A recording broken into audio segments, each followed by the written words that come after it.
We do what's called hard surface repairs. Some people misunderstand what that means, and they think a hard surface repair is a job that's really hard to do.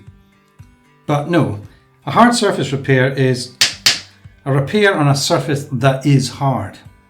And baths are hard, and they can look unsightly if you damage them. A bit can come off, it can look black, very distracting.